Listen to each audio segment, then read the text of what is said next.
are back at rehearsal. Well, they're not done with my car yet. He said they wouldn't be done with my car till tomorrow, probably, so I'm not like super freaked out about it. But I just took the bus because I don't want to drive that loner, and I do wear a mask on public transport because it ain't over. It ain't over. My husband just went to like a thing on Sunday, and his aunt has like just tested positive for the Rona. It ain't over yet. So I'm just trying to be the best little singer I can be and just, you know, protect myself. So I think I'll be on time for rehearsal today. It is fully dark now. Winter is here. No, winter's not here. But I mean, it's like getting dark so early now, which espresso depresso, but like, what are you gonna do? Can you even see me? You can't even see me. All right, let's go.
My vehicle back. I don't know if I like reintroduced the vlog or not, but I just pulled into my parking space, and I'm so glad to have my vehicle back. Now I have empty pockets now, but I have my vehicle back, and she's good to drive and safe, and everything is, and it got cleaned, it got washed. So I'm always really excited to see my Lexus guy, but not excited to see him when there's something wrong with the car. So he suggested that next time I should just come by for a car wash and then say hi. And I was like, that's a good point. So, and I haven't made a video today. I've been talking with my husband a lot. This morning we took Clover to the park and I gave him a bath, and he's drying now and just living his best life, you know. I actually have an instinct that it may be time to raise his medication dose for Cushing's disease. I feel like maybe he needs to be re-evaluated. Cushing's disease, I don't know if you're a new viewer, you don't know this, my dog is 8 and he has Cushing's disease. He was diagnosed in 2022, and we've been sort of managing his medication level. He's been doing well, but I think it may be time to evaluate that dose. He's on the smallest dose that you could possibly be on, which is 5 milligrams per day, once a day. But I feel like it's time to have him tested and see if it's still okay, because I feel like it may be time to raise it. Another thing that I was thinking of that I wanted to say, this is more of a car chat vlog, is that I have been in a place where I'm reading a lot of the comments on the video I made for my other channel. And if you don't know what that is, I made a video on my other channel, which is of the larger of the 3 channels that I run here on YouTube. And I basically said that I just don't know what to do here anymore. And that's true. I feel kind of stuck, and it stopped being sort of fun to make videos, and the analytics are depressing, and it just was getting to be more of a burden to me than a passion. And it got me thinking about life and passions and how I think that even though I think practicality is a good thing and is a reasonable path for a lot of people, I have never been happy when I followed that path. I always feel slightly disappointed in myself when I do something for the sake of safety or security, or because I feel like it's expected of me. And as a people pleaser, or a former people pleaser, or maybe I'm not even former, maybe I still have some tendencies there, it's always been a challenge not to take that path and to forgive myself for making mistakes, as in taking the safe path, even though it's not the right path. And I kind of learned a big lesson in this past couple of months, even years, I'd say. And it's a really hard thing for me to really lean into. And I will say that the lesson I've learned is that your intuition is almost always right every time.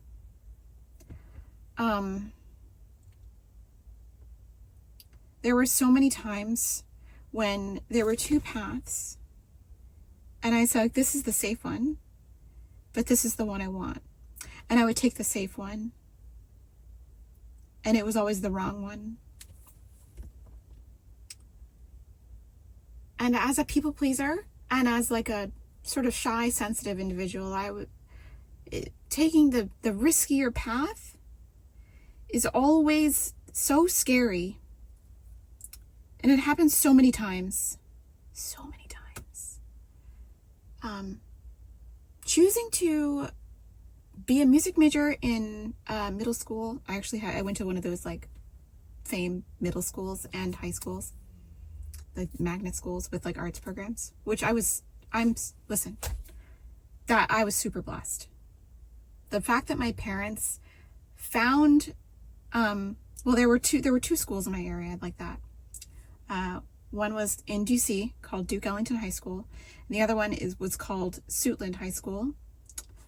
They both still exist. I don't know why I'm talking about them, like they burned down or something. But they both have arts programs for students who want to focus on acting, dance, music. I was so blessed that my parents were like, you want to go to that school? We're gonna make sure you can go to that school. And I went to Suitland High School so I could be a music major. It's a public school, by the way. There was no tuition or anything. It was you just had to be admitted. You had to audition and get in. And so I was so blessed to have such a good high school arts education that when it came time to decide what I was going to do after graduation, I was like, I want to go to a conservatory and get a degree in music. So that was where because I had two choices.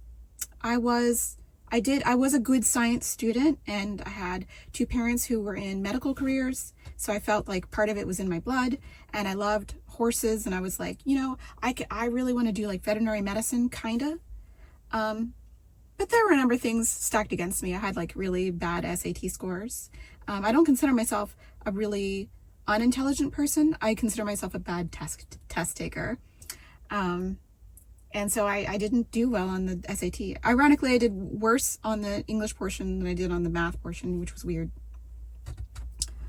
But theoretically, I did have two choices. I could either go the science route, which in a way is safe, right?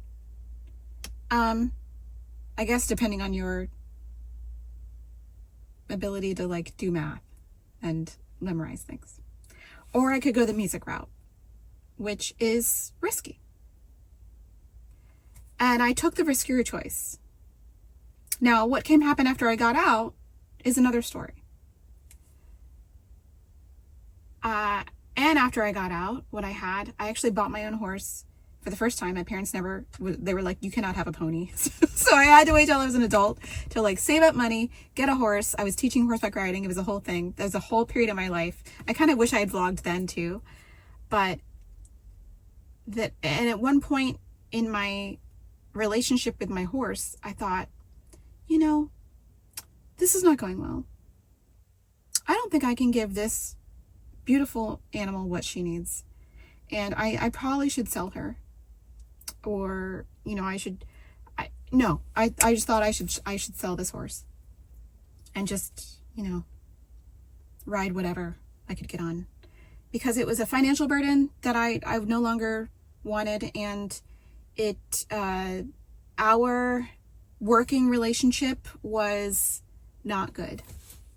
She was doing things that that were dangerous, and I don't think that I could give her what she needed as far as the level of exercise and training. Even though I think I did a good job training her in the 3 years that I had her, I don't think that I could give her what she needed.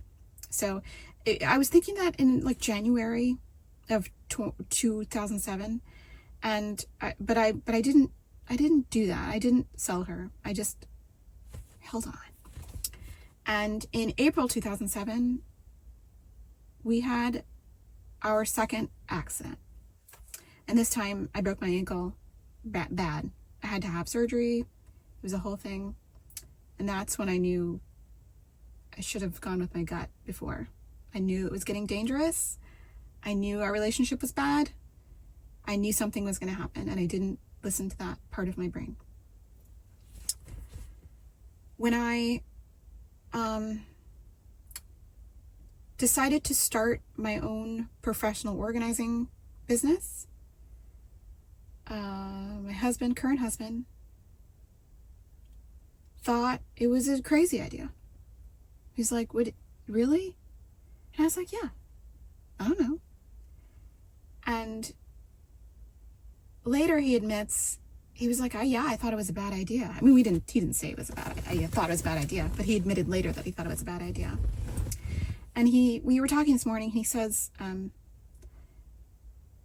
all the things that you do, that you talk about doing or that you have intentions of doing, and then I doubt them, they're always actually good ideas. And you're successful. And I appreciate that. My husband is very good at sort of being really self-aware. And we have a really good communication relationship in which we can pretty much be honest with each other like 99% of the time.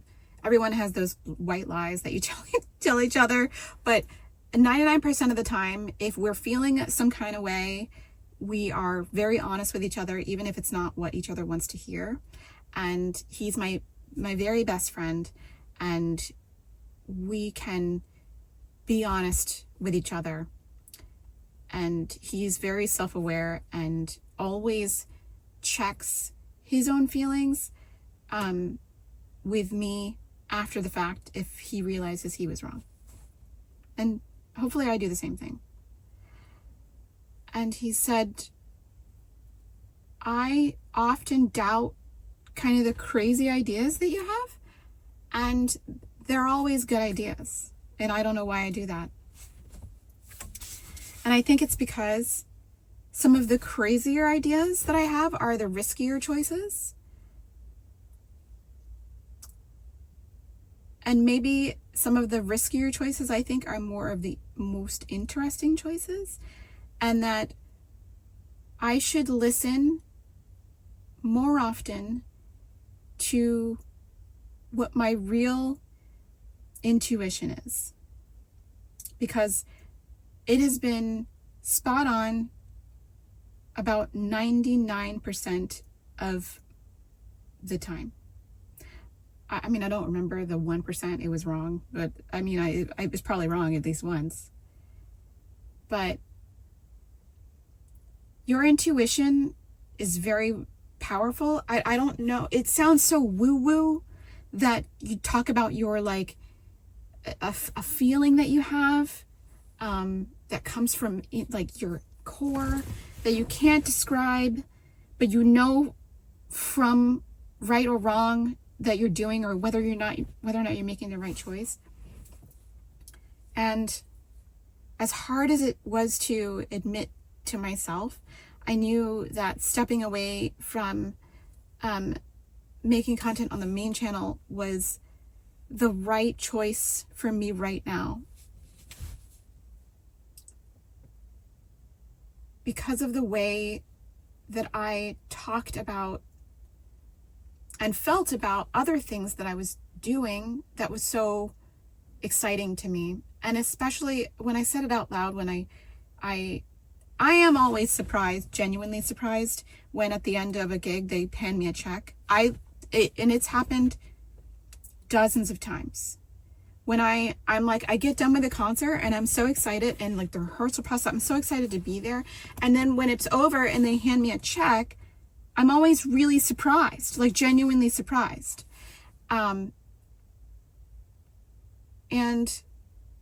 because I would do it for free. And I think that is the barometer of, that's the temperature I want to take with most of my creative ventures, I think. Like, would I do it for free? And it was kind of the reason I was leaning away, even though I did a bunch, I feel like lately, leaning away from doing too many sponsorships on the main channel. It added to the workload, and it was so much.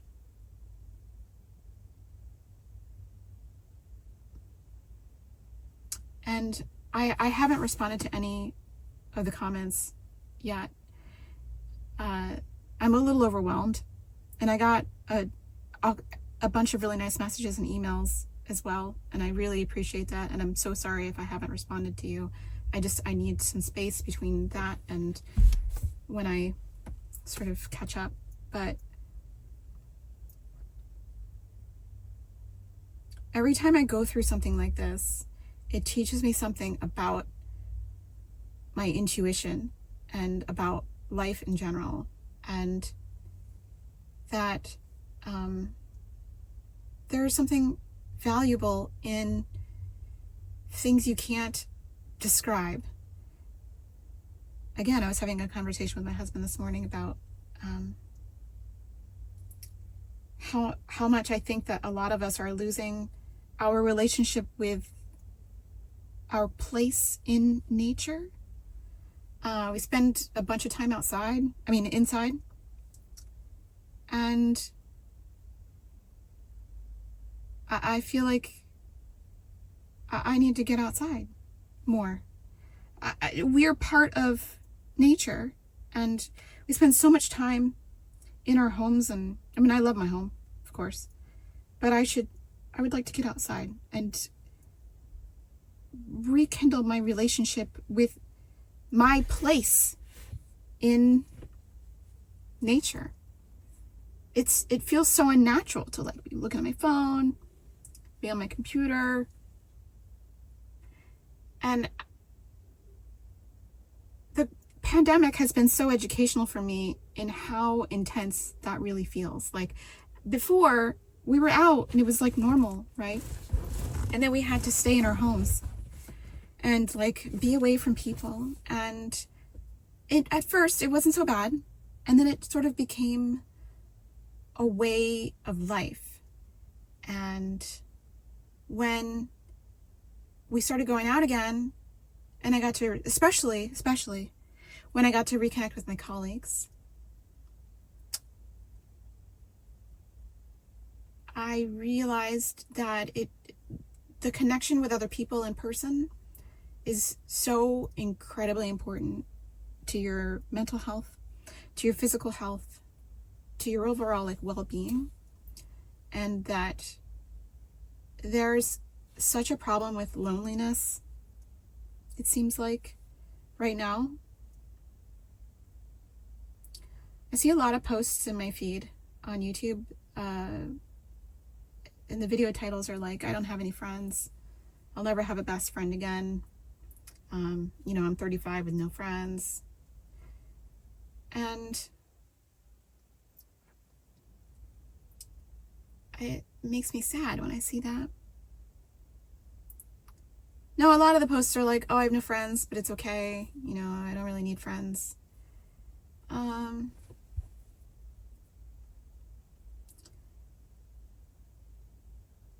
I don't know. I feel like, is it a hot take to say that I think that we do need friends? I think that that's a really important part of a human experience, an animal experience. Maybe not all animals. I know there are like a bunch of solitary animals. But we're not a solitary animal. We're like pack animals, herd animals, whatever. And we need each other.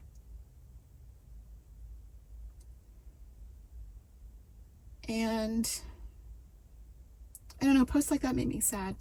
I don't know where that came from. I'm just sort of rambling at this point. Anyway, to say that this week there's a lot coming up. A lot.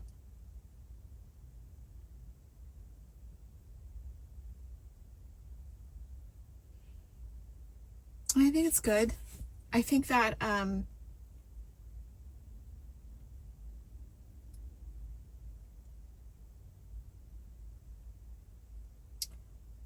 there's a degree of not coping with real feelings and processing things that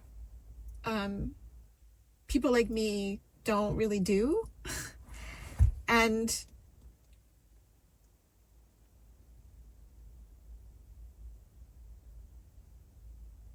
maybe it comes out all, you know, at once, like a dam breaking or something. Even if you're fortunate enough to be able to afford therapy, which I'm blessed to be able to afford therapy. I've been in therapy for a long time and only recently been able to really get to the root of some things that have been really difficult for me to talk about, because I've been, as someone who's an only child, I'm very good at self-soothing. So instead of talking to my friends or siblings that I didn't have, or my parents who didn't really understand what I was going through as a child, to sort of talk to a diary or my tape recorder to sort of work things out. And that works sometimes, but it's not great every time. And it's a new experience to both talk to my friends and talk to a therapist about it, the stuff that you're kind of wrestling with. Because I think if you haven't gone through that exercise, you can feel like those feelings are a burden for other people, even though you don't feel like that when you're on the other side. You know, if my friends are having an issue and they want to talk to me, I want to listen to them, make sure I'm trying to be a good listener. And I feel sort of self-conscious about it, because I often, when my friends are talking to me about the stuff that's difficult for them, I often don't offer that much of my advice, because I'm really busy listening and because I don't know if my advice is useful for them. But I think that listening is very valuable. And so I don't hold myself to the same standard when I'm dealing with my own things. And I'm working on that. But that is where I am today with the car chat. So I think the main idea of what I'm saying is, I went around to so many different places there. I think the main idea of what I'm saying is that the decision to step away is very emotional for me at this point. But I think at this time it's the right one. Because if I'm really honest,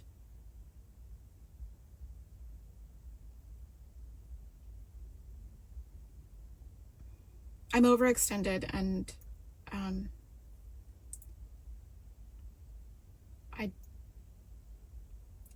I would love to concentrate on things that I would do for free.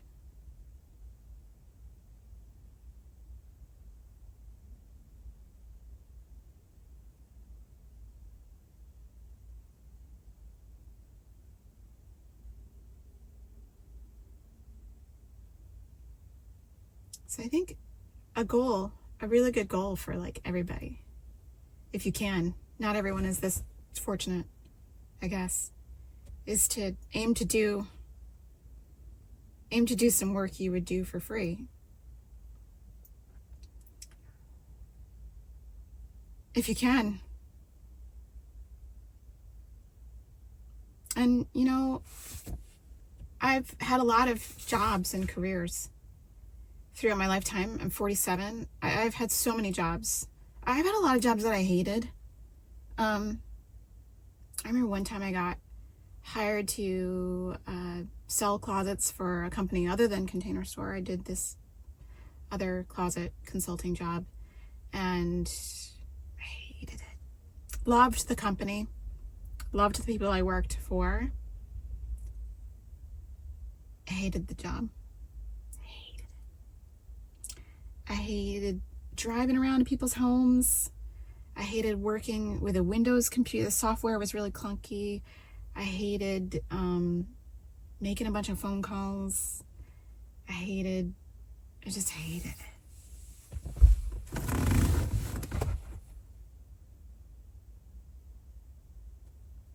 So, I mean, we all can't do things we want to do for free.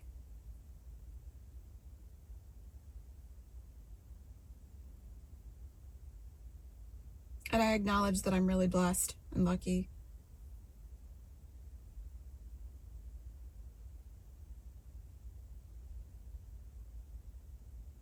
But I mean, if you have a choice, then why not try?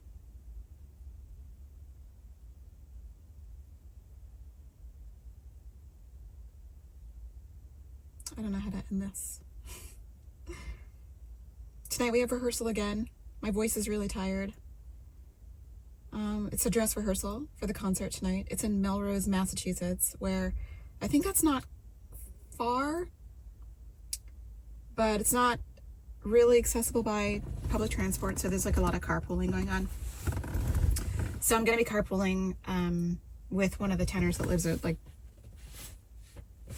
over there. I didn't know he lived so close to me. So I'm happy to have my own vehicle back, so I don't have to take him in a loaner. I could take him in my actual car, but yeah, this was a random one.